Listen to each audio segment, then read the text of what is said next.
মুগ মুসুর ডাল আর ডিম আলুর কম্বিনেশানে এই রেসিপিটা একবার বাড়িতে বানিয়ে দেখবেন। মাছ মাংস সেখানে কিন্তু হার খেয়ে যাবে।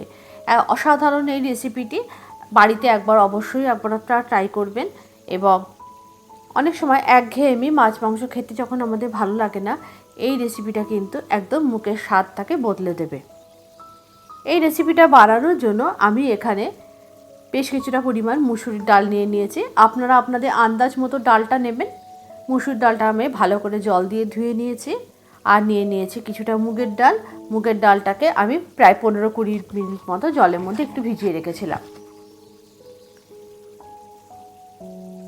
নিয়ে নিয়েছি একটা বড় সাইজে কুচিয়ে রাখা আলু। এখানে আমি জুলিয়ান কাট করে নিয়েছি আলুগুলোকে। আপনারা চাইলে আলুর পরিমাণটা বাড়াতে বা কমাতে পারেন। নিয়ে নিয়েছি বেশ বড় সাইজে একটা পেঁয়াজ একটু কুচিয়ে। দিয়ে দিয়েছি কয়েকটা রসুনের টুকরো আর স্বাদ অনুযায়ী লঙ্কা আর দুটো টমেটো। এরপরে দিয়ে দিয়েছি অল্প একটু হলুদ গুঁড়ো, নুন এবং অল্প একটু কাশ্মীরি রেড চিলি পাউডার। সমস্ত উপকরণ দেওয়ার পর আমি অল্প একটু সর্ষের তেল ছড়িয়ে দিয়েছি, খুব সামান্য।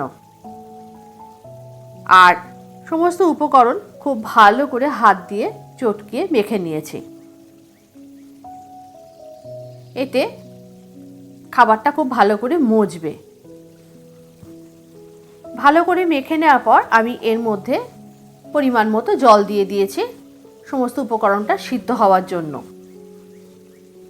এরপরে গ্যাসের ফ্লেমটা অন করে আমি ফ্রাই প্যানের ঢাকনাটা চাপা দিয়ে সমস্ত সবজি এবং ডাল ভালো করে সিদ্ধ করে নেব। মাঝে একবার ফ্রাই প্যানের ঢাকনা আমি সরিয়ে একবার ডালটাকে খুব ভালো করে নাড়াচাড়া করে নিয়েছি। এরপরে আমি একটা স্ম্যাশারের সাহায্যে আলু, ডাল, টমেটো, রসুন, লঙ্কা, পেঁয়াজ খুব ভালো করে ঘেঁটে নিয়েছি। এতে কিন্তু ডালটা খেতে খুব ভালো লাগবে। এবং ডালটাকে খুব ভালো করে নাড়াচাড়া করে নিয়েছি যেন তলায় লেগে না যায়। এই সময় আমি ডালে দেওয়ার জন্য একটা ফোড়ন রেডি করে নেব।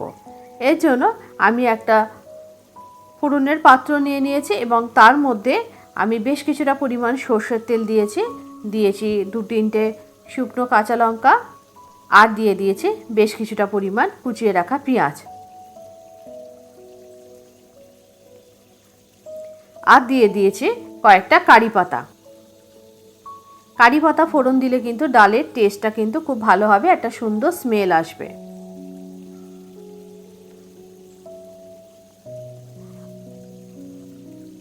পেঁয়াজটা খুব ভালো করে ভেজে নেব লাল লাল করে।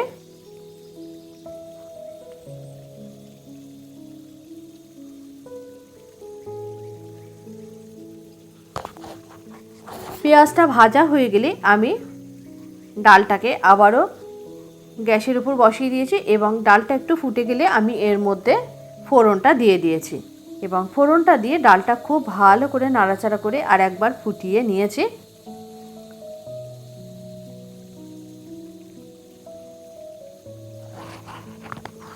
ফোড়নটা ডালের সাথে খুব ভালো করে মিশিয়ে ডালটাকে ভালো করে ফুটতে দিতে হবে।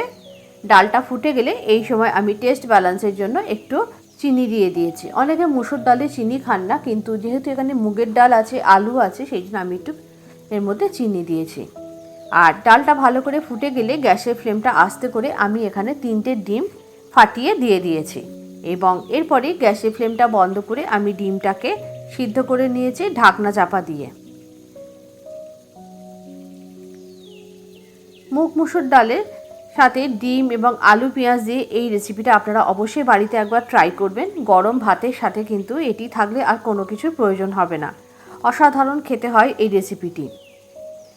আজকের রেসিপিটা আপনাদের কেমন লাগলো অবশ্যই একটু কমেন্ট করে জানাবেন। যদি ভালো লেগে থাকে অবশ্যই একটু লাইক করে বন্ধুদের মধ্যে শেয়ার করে দেবেন। আর যদি ফেসবুক থেকে দেখে থাকেন তাহলে একটু পেজটি ফলো করে দেওয়ার জন্য অনুরোধ রইল। আপনারা চাইলে নামানোর আগে একটু ধনেপাতা কুচি দিতে পারেন, যেহেতু এখানে কারি পাতা আছে তাই আর আমি ধনেপাতা দিইনি। আবারও দেখা হবে পরবর্তী ভিডিওতে আর একটা নতুন কোনো রেসিপির সাথে।